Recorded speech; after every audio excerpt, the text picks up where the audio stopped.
नमस्कार, हरियाणा न्यूज का खास कार्यक्रम मुद्दा देख रहे हैं आप और मैं हूं आपके साथ मुस्कान गंगराड़े। वो कहते हैं कर दिखाते हैं, ये बीजेपी का एक नारा है, लेकिन अब ऐसी ही बानगी पीएम मोदी द्वारा की गई अपील के बाद दिल्ली से लेकर हरियाणा तक में दिखाई देने लगी है।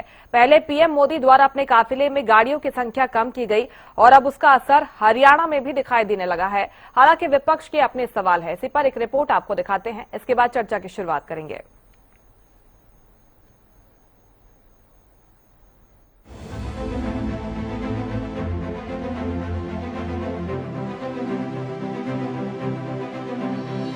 पीएम मोदी द्वारा गाड़ियों के काफिले को कम किए जाने के फैसले का असर अब हरियाणा में भी दिखाई देने लगा है। पहले जरा इस तस्वीर पर गौर कीजिए। ये तस्वीर पीएम मोदी के काफिले की है, जहां 2 ही गाड़ियां दिखाई दे रही हैं। ऐसे में से एक संदेश ही समझिएगा। दरअसल इससे पहले वीआईपी मूवमेंट के दौरान पहले जहां लंबा चौड़ा काफिला नजर आता था, अब उसमें कटौती की जा रही है। अब गौर फरमाइए, जैसे ही पीएम मोदी द्वारा फैसला लिया गया, उसके बाद नेताओं द्वारा एक के बाद एक बयान सामने आ रहे हैं। अपने काफिले को कम करने की बात कही जा रही है। यदि गौर से देखा जाए तो बीजेपी पीएम के संदेश के बाद एक्शन मोड में नजर आ रही है। अब बात हरियाणा की जाए तो सूबे के मुखिया सीएम नारसिंह सैनी भी एक्शन में नजर आ रहे हैं। उन्होंने हरियाणा में वीआईपी वाहनों में 50% की कटौती की है, जबकि मंत्रियों, वरिष्ठ अधिकारियों, अन्य वीआईपी श्रेणी के वाहनों में कटौती की गई। चलिए एक नजर सीएम सैनी द्वारा किए गए ट्वीट पर एक नजर डालते हैं। माननीय प्रधानमंत्री श्री नरेंद्र मोदी जी के आह्वान पर हरियाणा सरकार राष्ट्रहित में ईंधन की बचत और संसाधनों के उचित उपयोग के संकल्प के साथ आगे बढ़ रही है। इसी क्रम में मैंने अपने फ्लीट में न्यूनतम वाहनों के उपयोग का निर्णय लिया है। अगले आदेश तक मेरे कारकेड में सुरक्षा की दृष्टि से केवल आवश्यक वाहन ही शामिल होंगे। साथ ही सप्ताह में एक दिन बिना किसी वाहन के कार्य करने का संकल्प भी लिया गया है। हरियाणा सरकार के सभी मंत्रीगण एवं सभी विभागों के अधिकारी भी यात्रा के दौरान सीमित वाहनों का उपयोग सुनिश्चित करेंगे। इसके साथ ही सभी मंत्रियों, विधायकों एवं अधिकारियों से आग्रह है कि अधिकतम बैठकों का आयोजन वर्चुअल माध्यम से करें तथा अत्यंत आवश्यक होने पर ही यात्रा या बैठक करें। मैं प्रदेशवासियों से भी निवेदन करता हूं कि अधिक से अधिक सार्वजनिक परिवहन का उपयोग करें और ईंधन बचत के इस अभियान में सहभागी बनकर देश हित में अपना योगदान दें। देखा आपने पीएम मोदी द्वारा की गई अपील का असर अब हरियाणा में दिखाई देने लगा है। एक के बाद एक नेताओं द्वारा प्रतिक्रियाएं भी दी गई हैं। हालांकि विपक्ष द्वारा इस पर सवाल भी उठाए जा रहे हैं, लेकिन बीजेपी अपनी प्लानिंग के तहत आगे बढ़ रही है। जो वैश्विक हालात है उसको देखते हुए माननीय प्रधानमंत्री जी ने देश के लोगों से अपील की है और आज देश के लोग जो माननीय प्रधानमंत्री जी कहते हैं उसको मानते हैं और निश्चित रूप से आज हमारे पास ऐसा नेतृत्व है ये जो संभावित जो संकट है उससे भी उबरने के लिए हम एकजुट होकर के और इसका सामना करने का काम करेंगे। अपील प्रधानमंत्री नरेंद्र मोदी जी ने की है, उन अपीलों का पूरा अनुसरण भारतीय जनता पार्टी की जहाँ सरकारें हैं सरकारी स्तर पर भी उसका हम पालना करेंगे। उसके बाद जो हमारे नेता हैं वो भी उसकी पालना करेंगे और हम आम जनता से भी अपील करेंगे कि प्रधानमंत्री जी की हर बात का अनुसरण देश की 140 करोड़ जनता ने हमेशा से किया है और इसी प्रकार से भी हम उसका अनुसरण करेंगे। विपक्ष के लोग कुछ जरूर इसमें राजनीति करने का प्रयास करेंगे। सुना आपने, अब जरा इस तस्वीर पर भी गौर फरमाइएगा। इस तस्वीर के अपने ही मायने हैं। दरअसल पंचकुला में आयोजित कार्यक्रम में शामिल होने के लिए हरियाणा के कैबिनेट मंत्री अरविंद शर्मा साइकिल से पहुंचे और उनके साथ कई और नेता भी तस्वीरों में नजर आ रहे हैं। सभी साथियों नेताओं ने काफिले में सरकार के जितने भी ऑफिसर्स और हैं उन्होंने अपनी गाड़ियां कम कर दी, तो हर एक अपने अपने तरीके से कोशिश कर रहा है कि ईंधन बचाने की। बीजेपी चुनाव में अक्सर एक नारा सुनाई देता है, वो जो कहते हैं कर दिखाते हैं। ऐसे में पीएम मोदी द्वारा की गई अपील के बाद उसका असर हरियाणा तक पहुँच गया है, जो अपने आप में एक बड़ी बात है। Bureau report, Haryana news.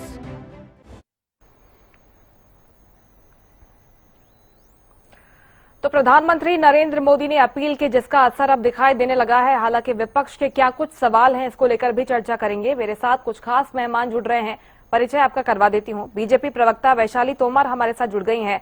स्वागत है वैशाली जी आपका हरियाणा न्यूज पर। कांग्रेस प्रवक्ता गगन खरोड़ जी जुड़ गए हैं। गगन जी आपका भी स्वागत है हरियाणा न्यूज पर। इनेलो प्रवक्ता साहिलदीप कासवान जी जुड़ गए हैं। आपका भी सर स्वागत है हरियाणा न्यूज पर। वरिष्ठ पत्रकार राजेंद्र जादौन जी भी हमारे साथ जुड़ गए हैं, आपका भी स्वागत है। शुरुआत वैशाली जी आपके साथ करूंगी। मेरी आवाज मिल रही मैम आपको?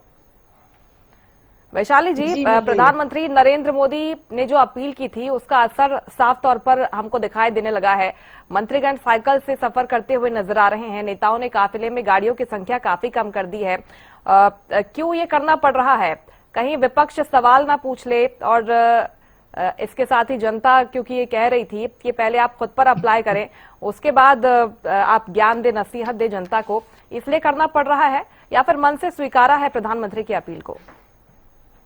देखिए, नमस्कार मुस्कान जी, आपको सादर नमस्कार, और मेरे साथ जितने पैनल में प्रवक्ता जुड़े हैं उनको भी सादर नमस्कार, और हरियाणा की जनता को वैशाली तोमर का राम राम। देखिए, पहली बात तो ये है कि जिस समय माननीय प्रधानमंत्री मोदी जी ने अपील की जनता से, उसके बाद आपने देखा कि किस तरह से माननीय मुख्यमंत्री नायब सिंह सैनी जी, जिनको ना ही तो कोई आदेश दिया गया, ना ही जनता ने ऐसा कोई सवाल उठाया। फर्स्ट ऑफ ऑल तो विपक्ष का सवाल उठाना और जनता का सवाल उठाना, इसमें दोनों बातों में बहुत ही अंतर है। ठीक है, जनता ने कोई भी सवाल नहीं उठाया, ना ही उतना समय मिला कि जनता को सवाल उठाने का बीच में कोई समय मिल पाया। जो काफिला कम करना जो है, मुख्यमंत्री सामने आई वैशाली जी, देश भर से प्रतिक्रियाएं सामने आई। ऐसा नहीं है, आप एकदम से मत नकारिए ना कि किसी ने कुछ कहा ही नहीं। ठीक है, कंप्लीट कीजिए।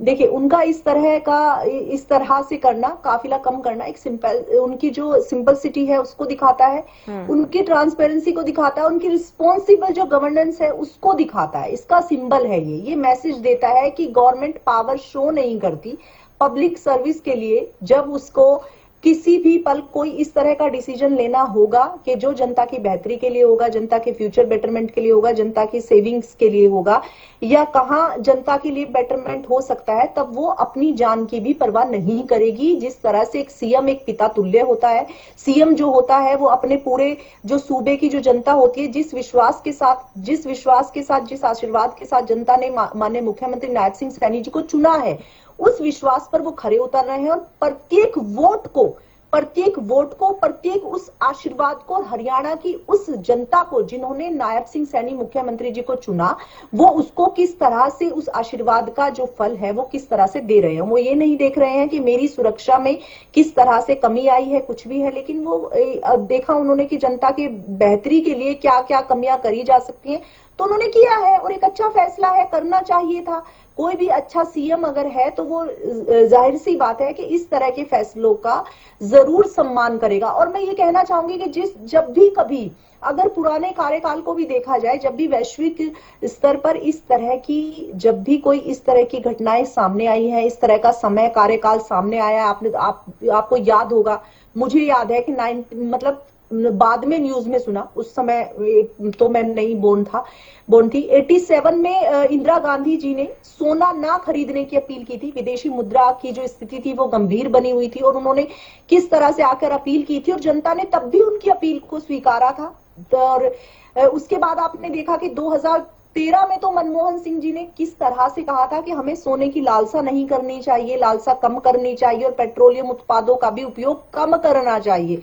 2013 में भी जो पी चिदम्बरम जी की अपील थी कि सोना नहीं खरीदना चाहिए और पेट्रोल डीजल की भी हमें बचत करनी चाहिए। 2013 में ही वीरप्पा, आप मुझे सुन रही है मुस्कान जी? हेलो मुस्कान जी, आप मुझे सुन रही है? आपको बोलिए, अपनी बात पूरी कीजिएगा।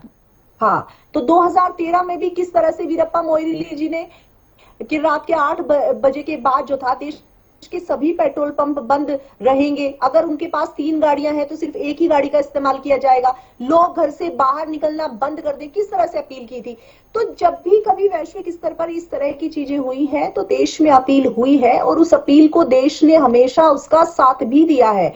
ऐसा नहीं हम कह सकते कि देश अभी इसी समय साथ दे रहे हैं, या जो मुख्यमंत्री हैं वो इसी समय इस तरह की चीजें सामने कर रहे हैं, इसी तरह सपोर्ट कर रहे हैं। तभी भी जो देश था, देश की जनता थी, अन्य सीएम थे, जो अपने देश से प्यार करेगा, जिसके मन में पहले देश फिर बाकी शेष, जब ये भाव होगा, जिसके मन में, चाहे वो आम जनता है, चाहे पॉलिटिक्स से जुड़ा हुआ व्यक्ति है, चाहे न्यूज चैनल से जुड़ा हुआ व्यक्ति है, चाहे वर्किंग है या घर में रहने वाले लोगों की भी आपने वीडियो देखी होगी कि जो हाउसवाइफ है उन्होंने कहा कि हमारे लिए पहले देश जरूरी है, मोदी जी जरूरी है, मोदी जी की बात का सम्मान जरूरी है कि किस तरह से 140 करोड़ देशवासियों की जो जनता है वो जनता के लोकप्रिय प्रधानमंत्री जी जब अपील करते हैं और कोई बात कहते हैं उस बात को कितना गंभीरता से लिया जाता है और उसका सम्मान किस तरह से किया जाता है कि जो घर की महिलाएं हैं उन्होंने खाने के तेल से कटौती से लेकर सोना ना खरीदने की इच्छा, आप जानते हैं कि महिलाओं की जो सोना खरीदने की जो इच्छा होती है वो कितनी प्रबल होती है, लेकिन उन महिलाओं ने सबसे पहले आगे बढ़कर कहा कि देश की सुरक्षा के लिए, अपने देश के लिए सोना जरूरी नहीं, जागना जरूरी है। तो जब प्रधानमंत्री मोदी जी, जब एक बड़ा प्लेटफॉर्म है, एक बड़ा व्यक्तित्व है, विशाल व्यक्तित्व है, देश के हित के विषय में सोचते हैं, उनका 24 घंटे जो उनका भाव होता है कि पहले देश बाकी शेष, जब इस तरह का भाव किसी प्रधानमंत्री के मन में होता है तब वो भाव निकलकर, वो फीलिंग्स निकलकर वो जनता के मन को छूती है, और जनता के मन को छूती है तो जनता उसको सच मानकर उस पर काम भी करती है, क्योंकि ये देश सिर्फ नरेंद्र मोदी जी, प्रधानमंत्री जी या मुख्यमंत्री नायब सिंह सैनी जी का नहीं है, ये देश सबका है, हम सबको कंट्रीब्यूट करना है। हम अगर कोई अच्छा काम कर रहा है हमें ये नहीं देखना चाहिए विपक्ष से मेरी, आप सुन रही है मुस्कान जी मुझे? जी हाँ। विपक्ष से मेरी आज के दिन मुझे लगता है कि जिस तरह से देश हम सबको प्रिय होना चाहिए कि हम रहे ना रहे, भारत ये रहना चाहिए, अगर विपक्ष के मन में भी इस तरह का भाव होगा तो वो एडमायर करेगा, वो अप्रिशिएट करेगा कि जब देश की बात आती है और इस तरह का फैसला माननीय मुख्यमंत्री नायब सिंह सैनी जी लेते हैं तो आई अप्रिशिएट जी। बट ऐसा कभी नहीं होता। विपक्ष आप देखते हैं कि कोई ना कोई कमियां, कोई ना कोई खामियां जरूर निकाल लेता है। किसी अच्छी चीज में भी आप बुराई कैसे देखें तो ये दृष्टि दोष हो गया है। ठीक है।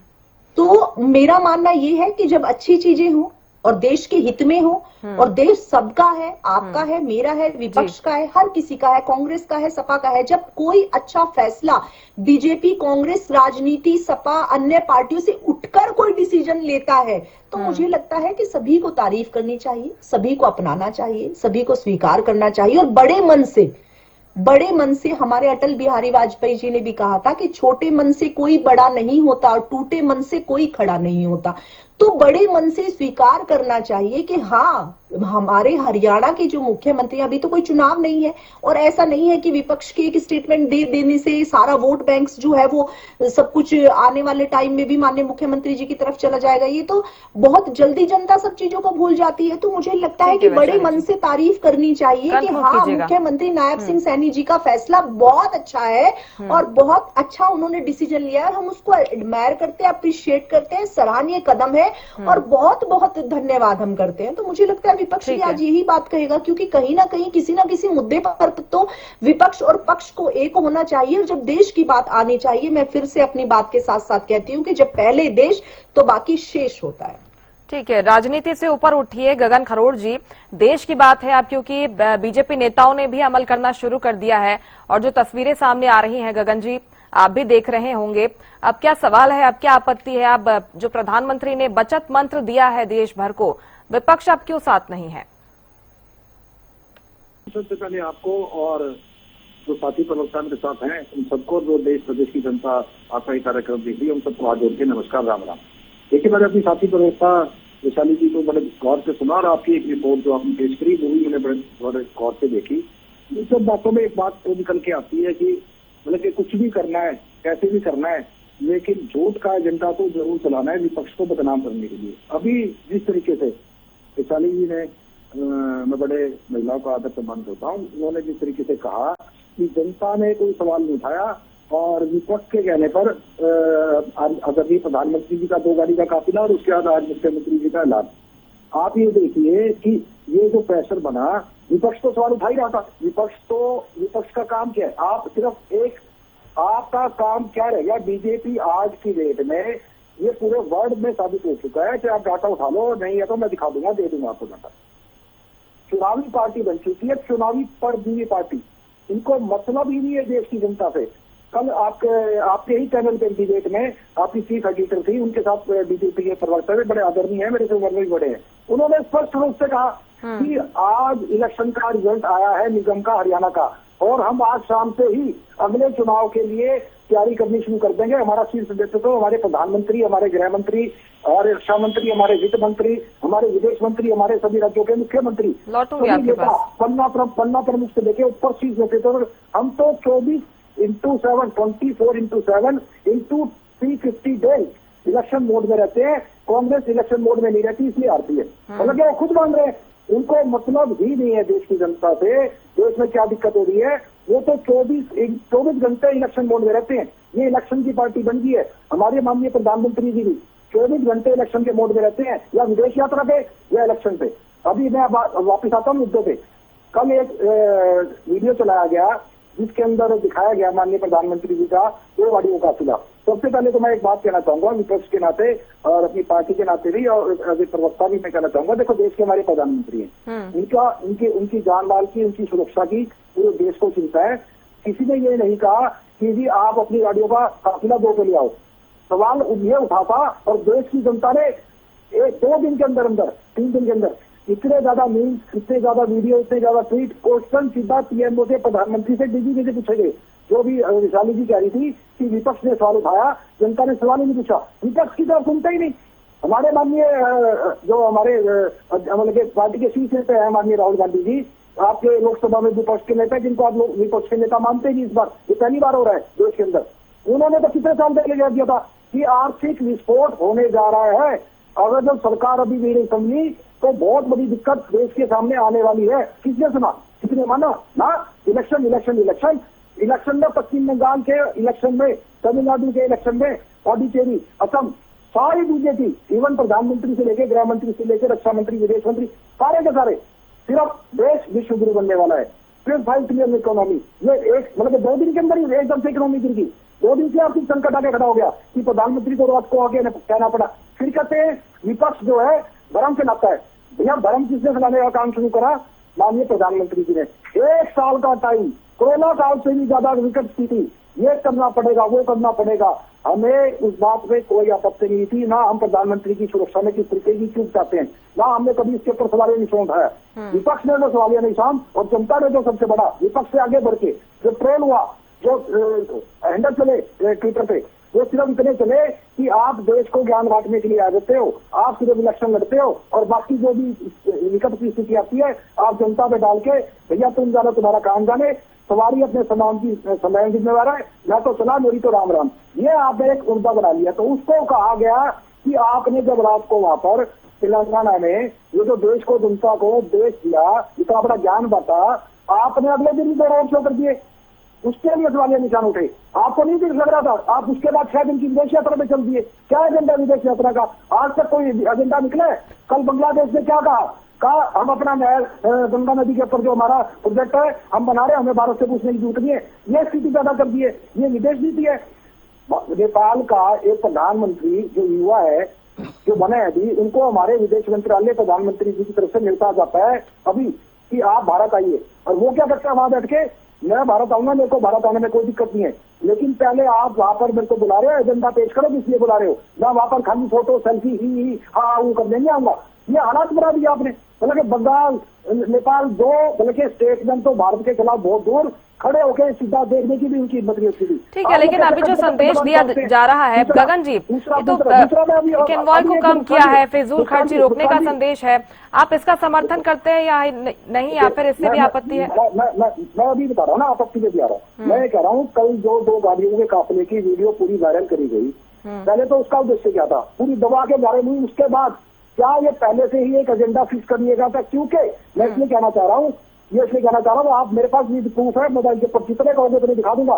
जैसे ही वीडियो वायरल होती है प्रधानमंत्री जी की, उससे साफ लगता है कि ये पूरा एजेंडा चलाने की तैयारी थी। क्योंकि प्रमुख जितने देश के मीडिया चैनल हैं, न्यूज चैनल प्रमुख, उसके अंदर उनके एंकर ने साथ ही साथ लेकिन देश की सुरक्षा के प्रधानमंत्री को खतरा। अरे भैया, आप जब प्रधानमंत्री पीएमओ की खतरा आप चैनल वाले डिसाइड करोगे या पीएमओ डिसाइड करेगा? साथ ही साथ ट्विटर हैंडल चला गया जो कि फर्जी हैंडल, क्योंकि जैसे ही वीडियो डली उसके बाद जो उसके अंदर कमेंट डाले के हैंडल डाल के पीएम सेफ्टी, ये क्या एजेंडा है भाई? आप कह रहे हैं कि दिखाने के लिए किया जा रहा है, सब कुछ दिखावटी है। बिल्कुल दिखाने के लिए, अगर दिखाने के लिए ना किया जाता है मुस्कान जी। अभी हमारी एक और विशाली जी ने एक बात और कही, देखो कितना बड़ा एक प्रोपेगेंडा ये झूठ का चलाते हैं। बार बार 4-3 दिन से वीडियो वायरल हो रहे थे, एक प्रेस की था हिंदू न्यूज के, वो कटिंग ये दिखा रहे हैं कि इंदिरा गांधी जी ने उस टाइम पे कहा था कि सोना दान कर दो। मैं उसको प्रूव करता हूँ वो फर्जी है। उस दिन खबर ही कुछ और लगी थी। मैंने कहा इनको शर्म ही नहीं आ रही, कुछ भी कर दो। मैंने कहा झूठ के लिए कुछ भी करना पड़ेगा। अभी आपको मैं ढूंढ रहा था, अभी मिली नहीं, अभी मैं नेक्स्ट टाइम आएगा मैं हिंदू का आपको उस दिन का पेज दिखा दूंगा। खबर क्या लगी है, इजराइल वॉर की खबर लगी है, जिस डेट को उन्होंने इतना फर्जी, सब कुछ फर्जी। ठीक है गगन जी, अध्यक्ष को भी समझ दिया क्या है। मैं लौटती हूँ आपके पास गगन जी, बाकी मेहमानों को जोड़ लेती हूँ एक बार। मैं लौटती हूँ आपके पास। ठीक है गगन जी, पार्टी है, कोई मुद्दा नहीं है देश के, इसकी कोई सोच नहीं है। मुद्दों से भटकाने का काम कर रही बीजेपी, कुल मिलाकर आप ये कह रहे हैं। लौटते हो आपके पास साहिलदीप कासवान जी, ये जो कुछ हो रहा है, प्रधानमंत्री ने अपील की, उसके बाद उस अपील का असर अमल हरियाणा के जो नेता है, मंत्री है, वो भी करते हुए दिखाई दे रहे हैं। आपकी प्रतिक्रिया क्या रहेगी इस पर? मुस्कान जी आपको नमस्कार जी। सभी प्रवक्ता साथियों को और पूरे प्रदेशवासियों को इंडियन नेशनल लोकदल परिवार की तरफ से बहुत बहुत नमस्कार। और इसके अंदर मैं ये चीज कहना चाहता हूं जी कि हमारे सर्वमाननीय प्रधानमंत्री जी ने ये कहा कि खर्चा कम करें और संसाधन बचाएं। तो सबसे पहले तो मैं प्रधानमंत्री जी को ये बात बताना चाहता हूं और इनके मुख्यमंत्री जी को, जो प्रवक्ता बैठे हैं, ये चीजें सबसे पहले खुद पे लागू होनी चाहिए। अगर आपके माननीय प्रधानमंत्री जी दिन में 3-3 बार 15-15 लाख रुपए के सूट बदल के दूसरों से खर्चा कम करने की बात कर रहे हैं, अंबानी और अडानी का घर भर भर के वो दूसरों से खर्चा कम करने की बात कर रही है। थोड़ी देर पहले हमारी बीजेपी के प्रवक्ता जी ने उदाहरण दिया था हमारे लाल बहादुर शास्त्री जी का। देखिए लाल बहादुर शास्त्री जी वो इंसान थे जिन्होंने बड़े सादगी से अपना जीवन व्यतीत करा। लाल बहादुर शास्त्री जी ने तो अपने बेटे सुनील शास्त्री का एडमिशन जब हुआ था ना, उसके अंदर भी सिफारिश नहीं लगाई थी। और जिस समय उनका देहांत हुआ था, उनका निधन हुआ था, उसके बाद में उनके पास तो कुछ मेरे ख्याल में 100-150 रुपए मिले थे, जो उनकी पूरी जिंदगी की कमाई थी। आज प्रधानमंत्री जी की कमाई देखिए और देखिए आप कहाँ उनका उदाहरण पेश कर रहे हो। दूसरी बात जो ये कह रहे हैं ना, तो इसके लिए पहले आपको एक कोई नाटक करके साइकिल बजाने की जरूरत नहीं है, आपको मुख्यमंत्री जी जरा बयान देने की जरूरत नहीं है। इतिहास से हमारे भविष्य की परिकल्पना होती है। जिस समय जननायक चौधरी देवीलाल जी हमारे देश के उप प्रधानमंत्री थे, उस समय स्वर्गीय चौधरी ओम प्रकाश चौटाला जी बसों के अंदर घूमते थे, प्राइवेट साधनों के अंदर नहीं घूमते थे वो, और सरकारी चीजों को प्रयोग करते थे। एक तो जनता से मिलना हो जाता था, उनकी समस्याओं को जानना हो जाता था, और दूसरा जनता से कनेक्टिविटी रहती थी। आप लोग अपने एसी बड़े कमरों के अंदर बैठ बैठ के रूल बनाए जाएंगे और खुद पे आप लोग लागू ही नहीं करेंगे। आप कह रहे हैं किसने कहा? प्रधानमंत्री ने कहा। थोड़ी देर पहले मैं बीजेपी के प्रवक्ता को सुन रहा था, इनका कहने का ही मतलब ये था कि जो प्रधानमंत्री जी की बात माने वो ठीक है, जो नहीं मानेगा वो देशद्रोही है, तो ये देशद्रोही साबित करने में लग जाते हैं। तो प्रधानमंत्री जी ने तो ये बात भी कही थी कि 2024 तक किसानों की आय दुगनी हो जाएगी, हुई, उनकी बात तो हमने मानी थी। प्रधानमंत्री जी ने तो कोरोना काल के अंदर थाली भी बजवाई थी। कोरोना गया, वापिस डॉक्टरों के कारण गया, थाली के कारण तो वापिस नहीं गया। तो प्रधानमंत्री जी ने तो बहुत बहुत बात करी। प्रधानमंत्री जी ने तो ये भी कहा था कि 2016 के अंदर 8 बजे कि मित्रों और भाइयों बहनों नोट बंद हो जाएंगे, काला धन वापिस आएगा। आया काला धन वापिस है। तो प्रधानमंत्री जी तो जुमलों की बातें करते हैं और पीछे चल चल के आप लोग ऐसी बातें करते हैं। वास्तविकता अगर आप ग्राउंड रिपोर्ट देखिए ना, तो ग्राउंड रिपोर्ट में हमारा हरियाणा प्रदेश में 3.5 लाख करोड़ का कर्ज है। आज कोई बच्चा पैदा हो रहा है तो वो 1.5 लाख रुपए के ऊपर कर्जा लेकर वो पैदा हो रहे हैं। 40% बेरोजगारी इधर हरियाणा प्रदेश के अंदर है। आपको 12 साल बाद ये चीज दिखी कि हमें खर्चा कम करना चाहिए। 12 साल कहां सोए पड़े थे? जब 12 साल आपके विधायक, आपके मंत्री 5-5, 6-6 गाड़ियों का काफिला लेके जाते थे, आपके प्रधानमंत्री ने मेरे हिसाब से दूरबीन ले लेके देख के पूरी दुनिया का सैर सपाटा कर लिया। उस समय आपको चीजें नहीं दिखी और आज आप लोग ये चीज दिख रही है। ये सिर्फ नए नए जुमले लेके आते हैं, ऐसी ऐसी बातें ये करते हैं, कभी थाली बजवा देंगे, कभी नोटबंदी कर देंगे, कभी कुछ कर देंगे। इनके प्रवक्ता तैयार होते हैं, इनको लिख के दे दिया जाता है आपको ये बोलना, इसे फालतू नहीं बोलना। आपको शिक्षा पे, आपको स्वास्थ्य पे, आपको रोजगार पे, आपको बढ़ती हुई महंगाई के ऊपर, आपको तेल के ऊपर आपको कोई चर्चा नहीं करनी। आपको सिर्फ ये बात करनी है भाई देश बहुत बढ़िया हो रहा है। आपको ये कहना है कि 5 ट्रिलियन की इकोनॉमी देश हो चुकी है। आपको ये नहीं बताना अगर 5 ट्रिलियन की इकोनॉमी देश में हो चुकी है तो वो 80 करोड़ लोग कौन है जो राशन लेने के लिए लाइन में खड़े हैं। अरे इतना हिंदुस्तान का कभी पतन नहीं हुआ था। ये तो रिपोर्ट है, सरकारी आंकड़े है। आज पूरी दुनिया के अंदर सबसे कर्जवान देश हिंदुस्तान हो चुके हैं आपके प्रधानमंत्री जी के शासनकाल के अंदर। और दूसरा मुख्यमंत्री जी की जिनकी आप बात कर रहे हैं ना, वो तो हंसमुख मुख्यमंत्री है। वो तो ऐसे कहते हैं कि मैं तो एक चपरासी का ट्रांसफर भी नहीं कर सकता, उसके लिए मुझे तो मेरे ओएसडी से बात करनी पड़ती है। तो ये जुमलों की सरकार है। हकीकत में संसाधन बचाने का काम अगर किसी ने किया तो चौटाला साहब ने करके दिखाया था। पूरी जिंदगी अपने बसों के अंदर घूमे हम, आप लोगों ने क्या किए? शिक्षा, स्वास्थ्य, रोजगार के ऊपर बात करिए आप। ठीक है, राजेंद्र जादौन जी, जो असर अपील का दिखाई दे रहा है हरियाणा में, विपक्ष के अपने सवाल है, आपने सुने होंगे, आपकी क्या प्रतिक्रिया रहेगी इस पर? नहीं, देखिए ऐसा है कि बचत की बात जो की गई है वो तो कहाँ कोई गलत है, वो तो ठीक ही है और देश हित में ही है। लेकिन सवाल ये है कि अभी जो है आपने देखा कि फॉरेन करेंसी का बहुत प्रेशर है, फॉरेन करेंसी खर्च हो रही है और तेल का जो है सप्लाई बड़ी डिस्टर्ब है, वो रेगुलर नहीं हो पा रही। इसलिए तेल में बचत कीजिए, सोना कम खरीदिए और तेल कम खाइए, कुछ और दूसरे तरीके भी बताएं। सवाल ये है कि आप इसको एक स्थायी पॉलिसी में बदलिए। ये जो है आपने एक मौका देखा, ईरान के साथ वार चल रहा है अमेरिका और इजराइल का, इसलिए जो है समस्याएं खड़ी हो गई। इसकी वजह से आप अपनी फॉरेन करेंसी को देश में बचत कीजिए। सोने जवाहरात इकट्ठा करके क्या कर देंगे आप जो है अर्थव्यवस्था को स्पीड दीजिए। तो सवाल ये है कि एक पॉलिसी बनाइए कि कौन कितना सोना खरीद सकता है, एक स्थायी पॉलिसी होनी चाहिए। अगर आप ये समय देखकर कभी कभार जो है आपने चला दिया, लोगों ने कितना एक्सेप्ट किया नहीं किया, वो चलता रहेगा। स्थायी होना चाहिए। आपको जो सरकारी तंत्र में सुरक्षा की जरूरत पड़ती है तो उसमें जोखिम का एक परसेंटेज आकलन कीजिए कि उसमें कितनी सुरक्षा की जरूरत है। ये नहीं हो कि 6 गाड़ियों का और 10 गाड़ियों का पूरा काफिला चल रहा है और पूरा जो है धूल उड़ाता हुआ जा रहा है और आम आदमी भी परेशान है, पूरा ट्रैफिक रोक दिया गया है। ये वीआईपी कल्चर हमेशा खत्म करने की बात की जाती है लेकिन खत्म कोई करता है और उनको तो और मजा आता है वीआईपी कल्चर में। सवाल ये है कि प्रधानमंत्री जी ने कह दिया तो ये स्थायी होना, इसको नीति में बदलिए।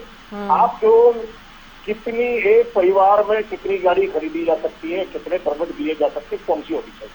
अभी तो चंडीगढ़ में देख लीजिए क्या हाल है कि घर में कई पार्किंग की जगह नहीं है, पार्कों में जो है जो गार्डन बनाए हुए हैं उनमें गाड़ियां खड़ी की हुई है और लोग जो है एक परिवार में एक घर में 5-5, 10-10 गाड़ियां। तो सवाल ये है इसको कंट्रोल कैसे किया जाए। और ये पॉल्यूशन भी फैला रहा है और ये फॉरेन करेंसी का बिल भी बढ़ा रहा है। जो क्रूड ऑयल खरीदना पड़ता है पेट्रोल डीजल के लिए वो फिर बड़ी मात्रा में खरीदना पड़ता है और बड़ी फॉरेन करेंसी जाती है, पेट्रोल डीजल में जाती है। अभी तो सबसे बड़ा क्राइसिस इसी की है कि भाई वो अमेरिका ने कह दिया कि अब रशिया से तेल नहीं खरीदोगी, तो भी रशिया जो है फायदा लेके यूक्रेन से युद्ध लड़ रहा है और वो जो है युद्ध में जा रहा है वो पैसा, तो उसने प्रेशर डाल दिया इंडिया पर और विपक्ष ने कह दिया कि आप तो जो है अमेरिका के दबाव में आ गए। सवाल ये है कि हम मजबूर हैं। आत्मनिर्भरता की बात चलती है तो आत्मनिर्भरता बचत से भी पैदा होती है। ये नहीं है कि आप अनाप खर्च करते रहे और जो है आयात का बिल बढ़ता ही जाए। तो उसको कंट्रोल करने के लिए आप पॉलिसी बनाए। समय देखकर आपने कह दिया कि ये कीजिए वो कीजिए, वो तो ठीक है। 68 में इंदिरा जी ने भी क्या कहा था, इंदिरा जी ने ये कहा था कि सोना कम खरीदिए, इससे फॉरेन करेंसी कम सकती है। सोना क्योंकि ज्यादातर सोना बाहर से आयात होता है, हमारे यहाँ कितना सोना है वो अलग बात है, लेकिन सोना और बड़े आयातक देशों में शामिल है भारत। वैसे तो बड़ी गरीबी की भी चर्चा होती है और 80 करोड़ लोग अनाज ले रहे हैं और ये चर्चा है कि उसके पास सोना खरीदने वाले भी बहुत रहती है। तो ये लेकिन ये इम्बेलेंस है। कारण क्या है कि आर्थिक असंतुलन है। 1%, 2% लोग ऐसे हैं इतने ताकतवर है कि वो तमाम सोना खरीदते हैं, हीरे जवाहरात खरीदते हैं। बाकी लोग जो है सरकार की मेहरबानी पर निर्भर है अपना पेट भरने के लिए। ये जो है आप इस पर एक नीति बनाइए। ये आपने एक भाषण दे दिया और ये एक मैसेज दे दिया, एक तात्कालिक परिस्थितियों में ऐसा नहीं, स्थायी समाधान होना चाहिए इसका, ताकि जो है बचत हो और जो फॉरेन करेंसी है वो देश के डेवलपमेंट पर खर्च हो। तो आप जो है पेट्रोल डीजल को भी लगाइए, वाहन नीति पर भी बनाइए कोई नीति, सोने की खरीद पर भी बनाइए, कुछ और चीजों पर भी बनाइए। जो भी आपने बचत के रास्ते हैं उन पर एक स्थायी नीति बनाने की जरूरत है। बाकी तो ठीक है कि अभी तो आज भारतीय जनता पार्टी की बैठक भी हुई है, उसमें मुख्यमंत्री जी ने कहा कि प्रधानमंत्री जी का बचत का जो संदेश है वो कार्यकर्ता हम आम आदमी तक पहुंचाएं और ये करें, तो वो ठीक है। लेकिन तो राजेंद्र जी, आपको लगता है कि जो छोटे छोटे उपाय हैं कारगर साबित होंगे? क्योंकि जब से ये युद्ध शुरू हुआ है हम देख रहे हैं कि विदेशी मुद्रा भंडार में भी काफी गिरावट देखी गई है। आपको लगता है कि जो उपाय प्रधानमंत्री लेकर आए हैं उनसे फायदा होगा, उसमें इजाफा होगा? उन्होंने जो आइटम बताया ना उसको फॉरेन करेंसी बड़े पैमाने पर खर्च होती है। सोने के आयात पर, क्रूड ऑयल, जो फॉरेन करेंसी वो करीब 70-80% बाहर से आता है। जी। आप कितना प्रोडक्शन कर पाते हैं। आत्मनिर्भर बनने के लिए ये है कि जो चीज आपके पास नहीं है उसको आप कम यूज कीजिए। ठीक है सर, लौटते हैं आपके पास। वैशाली जी, एक तो ये कि क्या ये व्यवस्था हमेशा लागू रहेगी? अच्छी बात है अगर नेता फिजूल खर्ची छोड़ रहे हैं, अपना काफिला कम कर रहे हैं, एक अच्छा संदेश जा रहा है जनता के बीच में, लेकिन क्या ये नीति के रूप में तब्दील होगा? इसके साथ ही अगर आप जनता से अपील कर रहे हैं, क्योंकि विपक्ष के भी सवाल आपने सुने होंगे, वो कह रहे हैं कि मात्र दिखाने के लिए ये कुछ किया जा रहा है, सब कुछ किया जा रहा है फिलहाल। देखिए, हमारे यहाँ तो कुछ भी कर लीजिए आप, विपक्ष को बेफिजूल की बातें करनी है और इनको कभी भी ये नहीं देखना है, ये अपने राष्ट्रीय नेता से भी कुछ सीखने को तैयार नहीं है। बस वो जो आके अनाप शनाप बोल देते हैं, उनको जो भी बिना पढ़े स्क्रिप्ट दे दी जाती है उसको बोल देते हैं, ये फिर उसको ही फॉलो करने लग जाते हैं। ये नहीं देखते कि उसका क्या ही असर जाएगा। एक छोटा सा बच्चा भी अगर स्कूल में पढ़ता है और उसके मार्क्स अच्छे नहीं आते तो वो अपने उसके बाद अपनी स्ट्रेटेजी चेंज करता है। ठीक है, ये उसके बाद ये नहीं देखेंगे हम धीरे धीरे अन्य कैसे राज्यों से साफ होते जा रहे हैं और हमारी क्या कितने मुद्दों की बात नहीं करते। अरे भाई, आप कौन सी मुद्दों की बात कर रहे हो? मुद्दों की बात करने की आवश्यकता तो आपको है क्योंकि आप विपक्ष में हो। हमें मुद्दों की बात करने की आवश्यकता थोड़ी ना है। पहले बात तो आप ये सोचें, हम तो सरकार में है, सरकार बनाए बैठे, हम तो जनता की नीतियों की बात करेंगे, जनता के विकास की बात करेंगे, जनता के काम की बात करेंगे। मुद्दों की बात तो आपको करनी है, आपको कमियां निकालनी है। आप कमियां क्या निकालेंगे कि ट्रांसफर लेकर जाइए सीएम के पास। सीएम कहता है मैं ट्रांसफर नहीं करूंगा। भाई, यही काम रह गया क्या सीएम का? सीएम बना इसलिए है, हरियाणा की जनता ने सीएम को इसलिए चुना है क्योंकि सीएम सर ने अपने संकल्प पत्र के माध्यम से भी जनता को ये मैसेज कन्वे किया था और बनते ही बिना पर्ची खर्ची के 1.5 लाख नौकरियां दी थी। और सबसे पहले उन्होंने कहा था कि मैं जो योग्य बच्चे होंगे उनको जॉब मिलेगी, पर्ची खर्ची की सरकार नहीं हूं। रही बात ट्रांसफर की, ट्रांसफर में भी वही लोग जाते हैं। अगर जेन्युइन कोई चीज होती है तभी तो मुख्यमंत्री करेंगे। ऐसे थोड़ी ना कि आप कुछ भी लेकर पहुंच जाइए, आपसे ही मुख्यमंत्री, यानी कि आपसे ही ये बात मुख्यमंत्री कहने को बैठे हैं कि भाई मैं नहीं करूंगा। कौन सा काम ऐसा नहीं है जो माननीय सीएम सर नहीं कर रहे हैं? आपको वो समय भी याद होगा, मुझे वो समय याद है डिबेट के समय में जब मुख्यमंत्री नायब सिंह सैनी जी, मुख्यमंत्री मनोहर लाल जी, पूर्व मुख्यमंत्री मनोहर लाल जी जब मुख्यमंत्री थे तो यही विपक्ष बैठकर मुस्कान जी ये कहता था कि मनोहर लाल जी की नहीं चलती, ब्यूरोक्रेसी हावी है, मुख्यमंत्री मनोहर लाल जी की नहीं चलती। अब यही विपक्ष है जो बैठकर कहता है कि मनोहर लाल जी की चलती है, नायब सिंह सैनी जी की नहीं चलती। अरे भाई, कल को कोई और आ जाएगा तो ये कहेंगे नायब सैनी जी अच्छे मुख्यमंत्री थे और अभी ये है, तो ये तो कुछ भी कहेंगे। इनका काम सिर्फ ये हो गया कि आके यहाँ पर बैठकर रोना। आप ये देखें कि ऑस्ट्रेलिया के प्रधानमंत्री ने देश को संबोधित करते हुए नागरिकों से ईंधन बचाने की बात करी। वहां पर कोई इस तरह का विपक्ष, कोई इस तरह की प्रतिक्रिया, कोई इस तरह की बात नहीं हो रही कि ईंधन क्या हमेशा बचाया जाएगा, अब ईंधन नहीं चलेंगे, अब चूल्हे नहीं जलेंगे। ठीक है, कुछ टाइम पीरियड का जो चीजें होती हैं, अब किसी सबको पता है, एवरीबडी नोज कि किस तरह की जो अंतरराष्ट्रीय स्तर पर किस तरह की चीजें चल रही हैं, सब जानते हैं और एक दूसरे से सबकी बाउंड्री कनेक्टेड है। इतने तो सभी पढ़े लिखे हैं। जब एक दूसरे देश से दूसरे देशों की बाउंड्रीज कनेक्टेड है, बहुत सारा चीज इंपोर्ट एक्सपोर्ट होता है, मुख्य आरोप है इससे उनको आपत्ति नहीं है। वैशाली जी, वो ये कह रहे हैं इससे उनको आपत्ति नहीं है। आप महंगाई के लिए राहत देने के लिए कोई उपाय कर रहे हैं, इसके साथ ही अंदर खाने जो चीजें चल रही हैं, आप ऐसे तो अपना खर्चा बढ़ाते जाते हैं लेकिन सिर्फ दिखाने के लिए ये चीजें कर रहे हैं। मुख्य बात वो ये कह रहे हैं। दिखाने के लिए क्या? दिखाने के लिए कोई मरने थोड़ी ना जाएगा।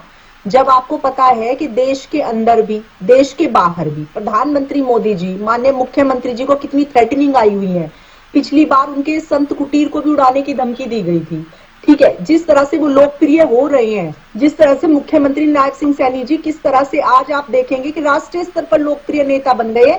जहां भी जाते हैं आप देखो उनका किस तरह से लोगों में उनका उत्साह है, लोगों में प्रेम है, लोग किस तरह से उनसे मिलना चाहते हैं, किस तरह से उनके जाने से वोट बैंक बढ़ जाता है, किस तरह से लोग उनको अपना रहे हैं, किस तरह से उनकी डिमांड हरियाणा के बाहर भी राज्यों में बढ़ रही है। तो किस तरह की उनको थ्रेटनिंग है आप जानते हैं। उसके बाद भी यार कोई अपनी जान थोड़ी ना दे देगा दिखाने के लिए। आप अपना काफिला घटा दीजिए। ये संदेश, ये सजेशन तो कांग्रेस की तरफ से नहीं दिया गया था।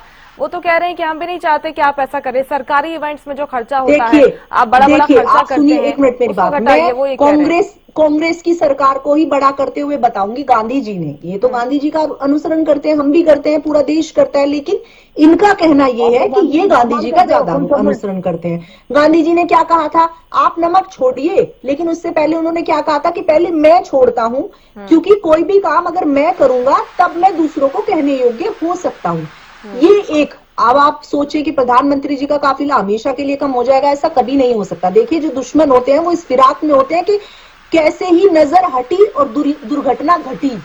ठीक है, ये तो चाहते हैं कि दुर्घटना घटे, लेकिन ऐसा देश के 140 करोड़ लोग होने नहीं देंगे। देखिए जो चीज एकदम अनप्रिडिक्टेबल होती है, अनसर्टेन होती है, वो अच्छा, हो तो जाती है। आप ये उसके कह बारे रही है में नहीं वैशाली पता जी की ये होता। मात्र एक शुरुआत है, इसके बाद धीरे धीरे और चीजें सामने आएंगी और संदेश दिए जाएंगे। कुछ चीजें संदेश देने के लिए, कुछ चीजें अगर हमें अपने बच्चों को ये कहना है कि बेटा आपको फाइट नहीं करनी है, तो सबसे पहले हमें अपना वे ऑफ टॉकिंग सुधारना होगा। सबसे पहले हमें अपने लाउडर स्पीच को कम करना होगा। सबसे पहले हमें बहुत पोलाइट होना होगा। अगर हमें लोगों को संदेश देना है तो संदेश हम प्रैक्टिकल देकर भी दे सकते हैं। इसमें क्या बुराई है, क्या बुराई है इसमें? बुराई ढूंढने के लिए मुद्दे ढूंढिए ना, बुराई ढूंढने के लिए देखिए कुछ बात काम वो है ना ढूंढिए। कि आप एक दिन काफिला कम कर देंगे, एक दिन आप साइकिल से चले जाएंगे, लेकिन आप जनता से कह रहे हैं कि आप 365 दिन आप पब्लिक ट्रांसपोर्ट का इस्तेमाल करें। उनके लिए सलाह तो हमेशा के लिए है, और आप एक दिन संदेश देकर फिर आप वापस अपनी लग्जरी लाइफ में लौट जाएंगे। देखिए सबसे पहले तो ये समझने की आवश्यकता है कि देश के पीएम और आम जनता में बहुत अंतर होता है। दूसरी बात, अगर आम जनता को उस तरह की थ्रेटनिंग हो जिस तरह से देश के प्रधानमंत्री जी के हो, जिस तरह से मैंने बताया कि नजर हटी और दुर्घटना घटी, अगर इस तरह की थ्रेटनिंग, अगर इस तरह, हेलो आप मुझे सुन पा रहे हैं? सुन पा रही हूँ मैम, बोलिए। हेलो, आपकी आवाज आ रही है, बोलिए। हेलो आप मुझे सुन पा रहे हैं? लगता है उन तक आवाज नहीं पहुंच पा रही है, मैं कनेक्ट करने की कोशिश कर रही हूँ। वैशाली जी लौटती हूँ आपके पास, दुरुस्त करवाते हैं इसको, कुछ तकनीकी दिक्कत आ रही है। गगन जी तब तक आप अपनी बात रखिएगा। देखिए मुस्कान जी, बड़ा संभव हो रहा है किस तरीके से। ये देखो मैंने आपको क्या कहा था, लेकिन चलो एक छोटे लेवल का पार्टी का कोई, जैसे पार्टी में एक छोटे कार्यकर्ता भी कुछ छोटा बड़ा नहीं होता। हमारी दोस्त है, अब इनकी क्या सोच है पता नहीं। ये देखो मैं आपको दिखाना चाह रहा हूँ, ये फेक न्यूज एजेंडा चलाएगा, और ये एनडीटीवी, क्या को एनडीटीवी दिख रहा होगा, ये इंदिरा गांधी जी की न्यूज दिखाई जा रही है। ये फेक न्यूज है, जिसको द हिंदू ने ट्वीट करके बताया है कि भैया ये फेक न्यूज चला रहे हैं। उस दिन की खबर की छोड़ थी, मतलब इनको शर्म नहीं आती। मतलब राष्ट्रीय अध्यक्ष भी कह रहे हैं इंदिरा गांधी जी ने तो अपने गहने और अपने परिवार के गहने देश के लिए दान किए थे। नेहरू जी ने उस टाइम की जो सबसे बड़ी आज की डेट में जिसकी अरबों रुपए की कीमत है, उस टाइम की करोड़ों रुपए की कीमत थी, आनंद अपना सरकार को दान दिया था। लौट रहे हैं आपके पास वैशाली जी, अपनी बात पूरी कीजिए। इनको नॉलेज नहीं है, फिर ठीक है आप सुन लीजिए। इनको पता होना चाहिए कि 1962 में किस तरह से इंडियन वॉर हुई थी और उसके बाद किस तरह से लोगों से सोना ले लिया गया था, छीन लिया गया था। इनको पहले दिखाता ना फेक न्यूज है, एनडीटीवी और सारा पूरा आरजीएफ में वायरल हो रहे हैं, और इनकी फट देती है हर जगह, हर चैनल पे। ये आज भी अभी भी उसको कह रहे हैं, जबकि इनको पूरा मीडिया इस मैटर पे चुप हो चुका है, लेकिन अभी भी हमारी सुरक्षा जो है वो कह रही है इंदिरा गांधी जी ने। इनको शायद ये नहीं पता होगा मुस्कान जी, इनको ये बताया जाए कि किस तरह से इंदिरा गांधी जी के समय में लोगों पर गोल्ड कंट्रोल एक्ट रिस्ट्रिक्शंस लगाए गए थे। इनको पूछे, इनको बताइए। ठीक है, जवाब दीजिएगा गगन जी। मुस्कान जी इनको आप चुप कराओगे प्लीज, मैं उनके बीच में नहीं बोलता। ठीक है, चुप है सर, बोलिए आप, बोलिए। नहीं आप ये बोलते रहेंगे फिर बीच में हमेशा बड़ा फंडा शुरू हो जाएगा, इनको आप म्यूट करा दो। हाँ, अभी मैं कहना चाह रहा हूँ कि ये जो परिस्थिति लेके आए, अभी ये कह रही है कि हमारे मुख्यमंत्री जी सीएम में और आम जनता में फर्क होता है। या तो पहले डिसाइड करने बैठ के कि सीएम क्या कह रहे हैं, सीएम क्या कह रहे हैं और ये क्या कह रही है। सीएम ने 1000 बार मंतव्य बोला है कि भाई मैं तो सारी तरह का आम आदमी हूँ, मेरी जान में क्या खतरा, मेरे कौन गोली मारेगा। ये मुख्यमंत्री जी ने किस चीज में कह लिया, ठीक है, हम फिर भी कहते हैं प्रोटोकॉल होती है मुख्यमंत्री है, लेकिन इनको आम जनता नहीं दिख रही है, साफ भी नहीं कर रहे हैं आम जनता ने मुख्यमंत्री भर के। हरियाणा में रोज कितने मर्डर हो रहे हैं, कितनी फिरौतियां मांगे जा रही है, लगातार नशा बढ़ता जा रहा है। कहाँ से आ रहा है नशा?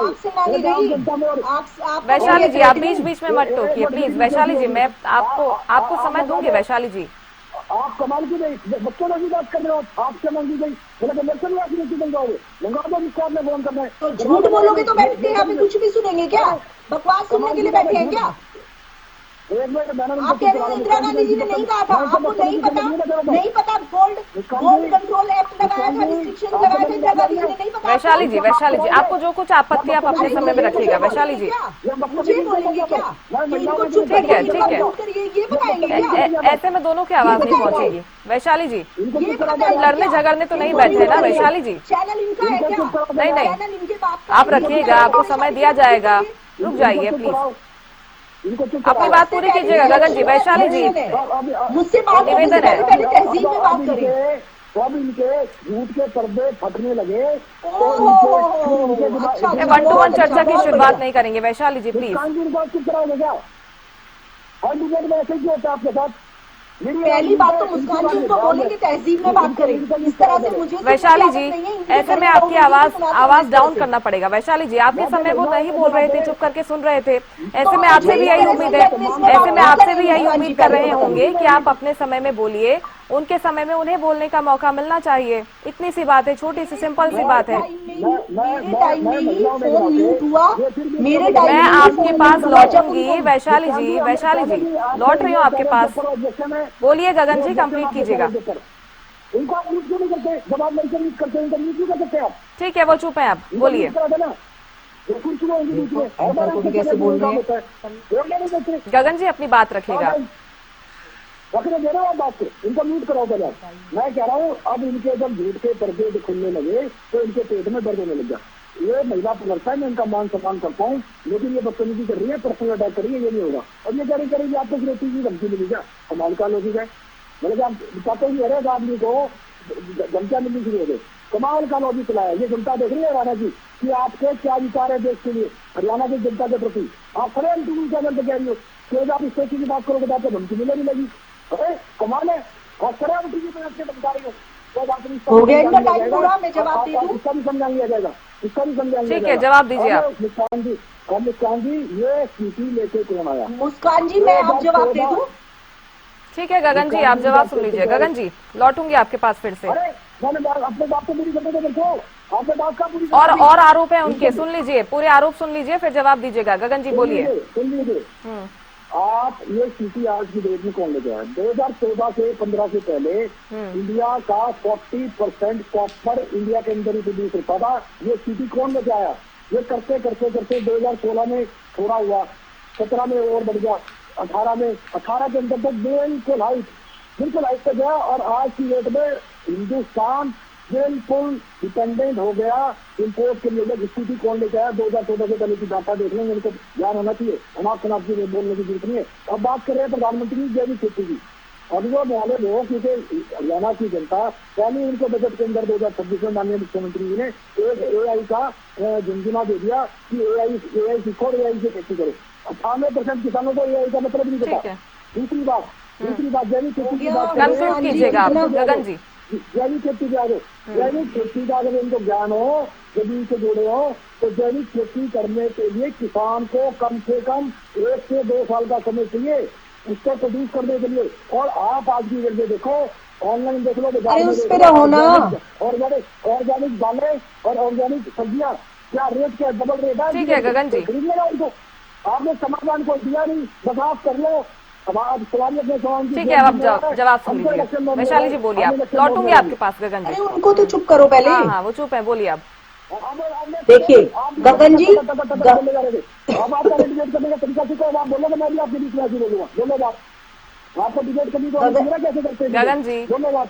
उनसे भी रिक्वेस्ट किया था, आपसे भी वही रिक्वेस्ट कर रही हूँ। गगन जी, चर्चा खराब मत कीजिए गगन जी। नहीं है, जमीनें नहीं खरीदी हुई है, ना आपने मेरी ना मैंने आपकी। बस एक लहजा होना चाहिए। आपने लहजे में एंकर के साथ भी बदतमीजी की है और आपने लहजे में बोला है इसको चुप करो पहले, इसको म्यूट कराओ पहले। भाई आपके घरों में बोलते होंगे इस तरह से, हमसे कोई इस तरह से इसको उसको करके बात नहीं करता। फर्स्ट ऑफ ऑल तो आप अपना तरीका सुधारें, आपसे हाथ जोड़ के निवेदन है। आप जब चैनल पे आए, हरियाणा की जनता आपको देख रही है, तो आप अपना बात करने का लहजा सही रखें। आप एंकर को भी बोल रहे हैं, एंकर को भी आप इतने गंदे लहजे में बात कर रहे हैं। मैं तो हैरान हूँ कि एंकर आपको कैसे सुन रही है।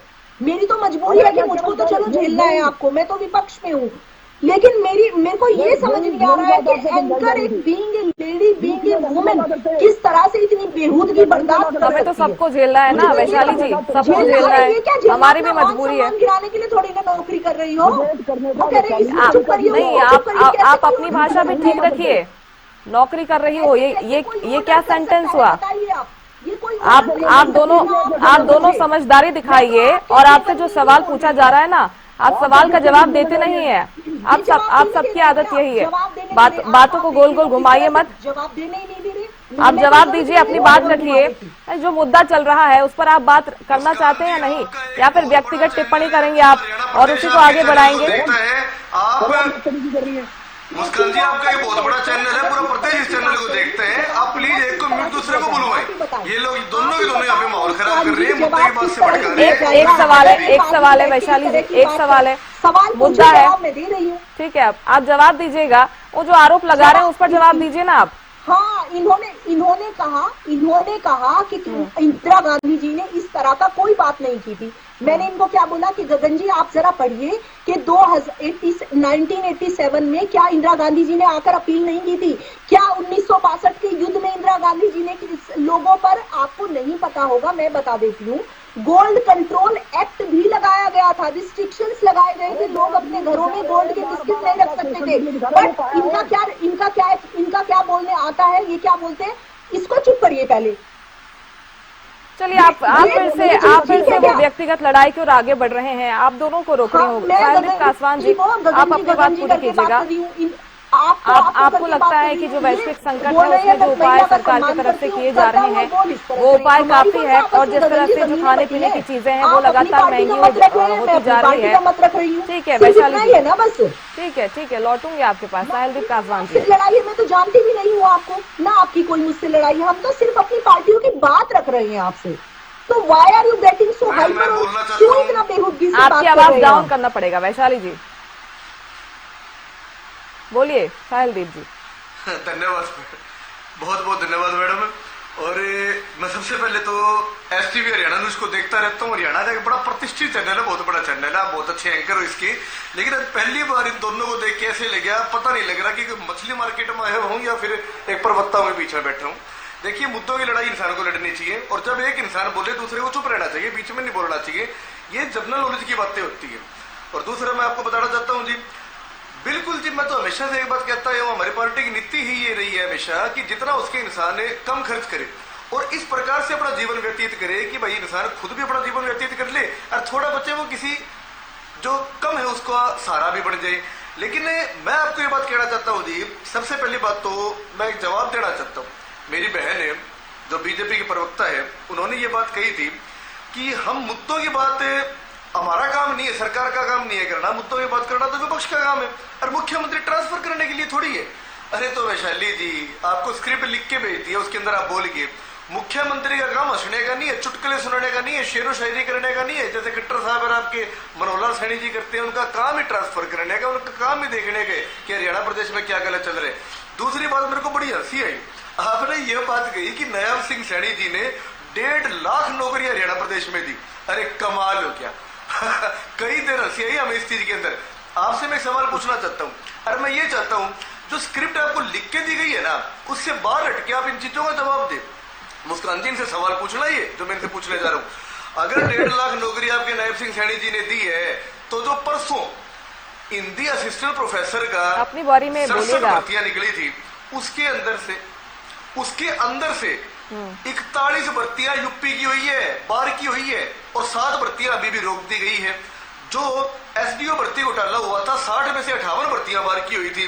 जो एस्टेट भर्ती घोटाला हुआ था, जो नीट का कल पेपर लीक हुआ है, जो आज 40% बेरोजगारी तो हरियाणा प्रदेश के अंदर है, जो आज 90% पेपर लीक हो रहे हैं, इसके बारे में आप क्या कहना चाहोगे?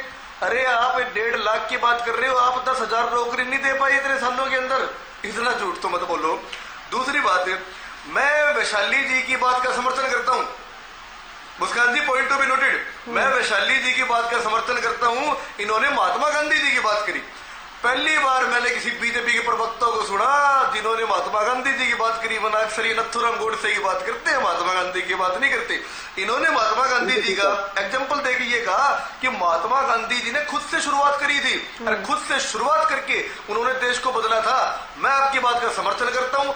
वैशाली जी मेरे को इस बात का जवाब दे, क्या प्रधानमंत्री नरेंद्र मोदी और आपके मुख्यमंत्री नायब सिंह सैनी महात्मा गांधी जी की तरह विदेशी कपड़ों को छोड़ के 15-15 लाख के जो 3 बार दिन में सूट बदलते हैं उनको छोड़ के चरखा चला के आप एक धोती और एक कपड़ा लेने के लिए तैयार हो क्या? अरे महात्मा गांधी जी की बात करना आसान है, लाल बहादुर शास्त्री जी की बात करना आसान है। लाल बहादुर शास्त्री, महात्मा गांधी, बटुकेश्वर दत्त, जननायक चौधरी, देवीलाल चौधरी, चरण सिंह जी, इन्होंने BR अम्बेडकर जी, इन्होंने पूरे जीवन जो कहा वो करके दिखाया। इन्होंने एक सादा लाइफस्टाइल जी है। प्रधानमंत्री जी की तरह अडानी अंबानी को दुनिया का पहला नंबर के इंसान बनाने की लड़ाई नहीं लड़ी। 3.5 लाख करोड़ का कर्जा देश के ऊपर नहीं कराया, सबसे कर्जवान देश पूरे हिंदुस्तान को नहीं करा पूरी दुनिया के अंदर। अरे कमाल कर रहे हो। मुद्दों की बात करो, मुद्दों से मत भटको। आपके सिलेबस से 12 प्रश्न मैंने पूछे हैं जो आपको आपकी बीजेपी ने लिख के नहीं दिए, इनके जवाब दो।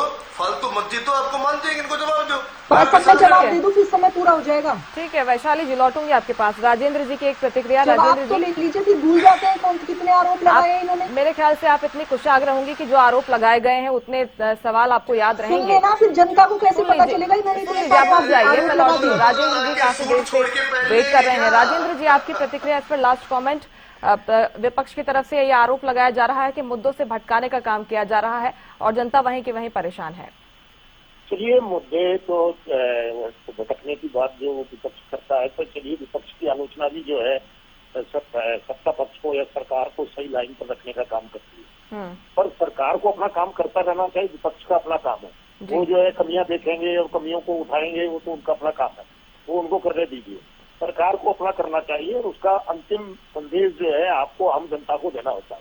विपक्ष तो अपना काम करता है और वो उठाता भी है सतर्क, उससे उसको विपक्ष की आलोचना सुनकर सरकार और ज्यादा सतर्क हो जाती है, ज्यादा एफिशिएंट हो जाती है, ज्यादा सक्षम हो जाती है। आप उसकी आलोचना को भी सकारात्मक रूप से लीजिए कि जो है, पहले हमारे यहाँ एक कहावत चलती है, निंदक नियरे दाखिए आंगन कुटी स्वभाव, बिन पानी साबुन बिना निर्मल हो स्वभाव।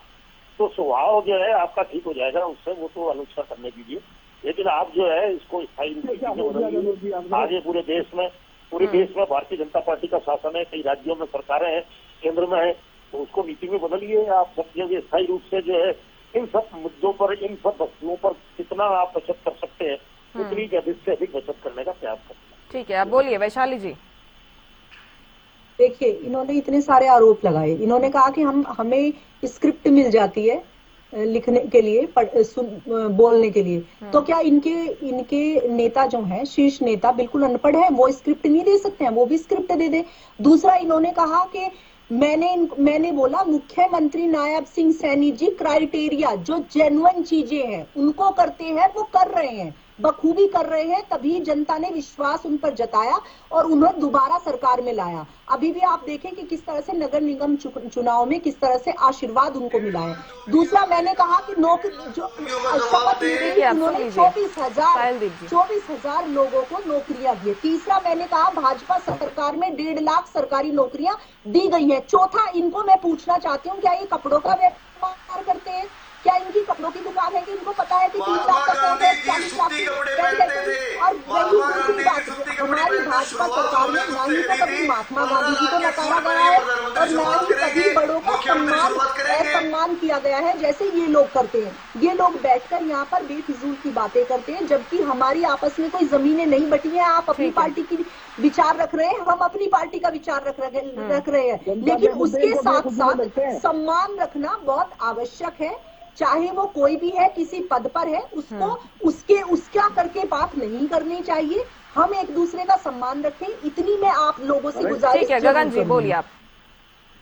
ऐसा है, देखिए गांधी, मैंने आप कितनी बार आप मेरे साथ डिबेट में आ चुकी है, आपने मेरे को देखा हुआ, मेरी एक नेचर है और होनी भी चाहिए। ये हर एक ट्रेनिंग में सबसे पहले भी समझाया जाता है, आप सुनने की शक्ति रखें, बीच में तो बोलना नहीं चाहिए।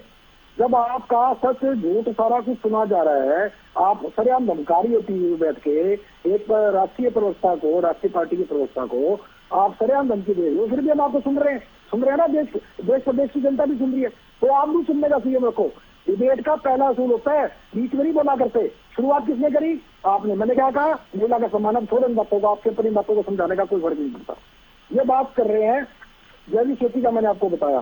खाद्य तेल की बात कर रहे हैं प्रधानमंत्री जी कि खाद्य तेल आप कम कर दो। आपको हैरानगी होगी, शायद इनको पता भी नहीं होगा, इनके सिलेबस में भी नहीं होगा। जिस तरह मेरे अभी अपना लगे प्रवक्ता भाई कह रहे थे, इनकी स्क्रिप्ट में आज ये सारे क्वेश्चन जो विपक्ष ने उठाए हैं, ये सारे इनके सिलेबस से आउट ऑफ सिलेबस हो गए। इनको नहीं पता था आज इस तरीके से क्वेश्चन आएंगे और पेपर आउट ऑफ सिलेबस हो जाएगा। अब इनको ये पता होगा, इनके जाने के लिए बता देता हूँ। प्रधानमंत्री जी ने कहा कि भैया खाने का तेल कम करो, साथियों मित्रों उसको कम कर दो। अब उसके फायदे बताने शुरू हो जाएंगे थोड़े दिनों में चैनलों पे। लेकिन मैं आपको बता देता हूँ, 3 रुपए प्रति व्यक्ति प्रतिदिन, 3 रुपए प्रति व्यक्ति प्रतिदिन खाद्य तेल की लागत है। ये मैं बात कर रहा हूँ 98% जनता की, जो बिल्कुल लोअर तबका है, मीडियम से भी नीचे है। वो तो बेचारे सब्जी भी दिन में एक बार बना पा रहे हैं, जितनी महंगी दाल सब्जी तो खरीद नहीं पा रहे। एक चम्मच तेल वो एक बार की 3 दिन की सब्जी में इस्तेमाल करते हैं। हम तो एक और सलाह देते हैं, सलाह अब ये मानने ना मानने क्या, कई विपक्ष सलाह नहीं देता, हम तो एक और सलाह दे देते हैं इनको। हम ये कह रहे हैं, जब प्रधानमंत्री जी कह रहे हैं कि खाद्य तेल का उपयोग कम करो, तो उसका ढक्कन थोड़ा सा बड़ा है जहाँ से तेल निकलता है, उसमें ड्रॉपर लगा दो और बता दो कि भैया 2 ड्रॉप के ऊपर आपने तेल खाने के तेल में डाला तो आपके खिलाफ मुकदमा दर्ज किया जाएगा देशद्रोह का। ये स्थिति आप ले आओ ना। 3 रुपए का तेल खर्च हो रहा है एक आदमी, 3 रुपए के तेल में भी प्रधानमंत्री कह रहे हैं और कम कर लो। उसमें भी गरीब आदमी कैसे बचत करेगा? कुल मिलाकर यही आपके आरोप हैं। ठीक है, समय की कमी रोक रही है, इसलिए आप सभी का बहुत शुक्रिया हरियाणा न्यूज पर जुड़ने के लिए, हमसे बातचीत करने के लिए। प्रधानमंत्री नरेंद्र मोदी ने जो अपील की उसका असर हरियाणा में दिखाई देने लगा है। असर कितना व्यापक होगा, कब तक ये जारी रहेगा, देखना होगा। फिलहाल इस खास कार्यक्रम में मेरे साथ इतना ही। आप देखते रहिए हरियाणा न्यूज। नमस्कार।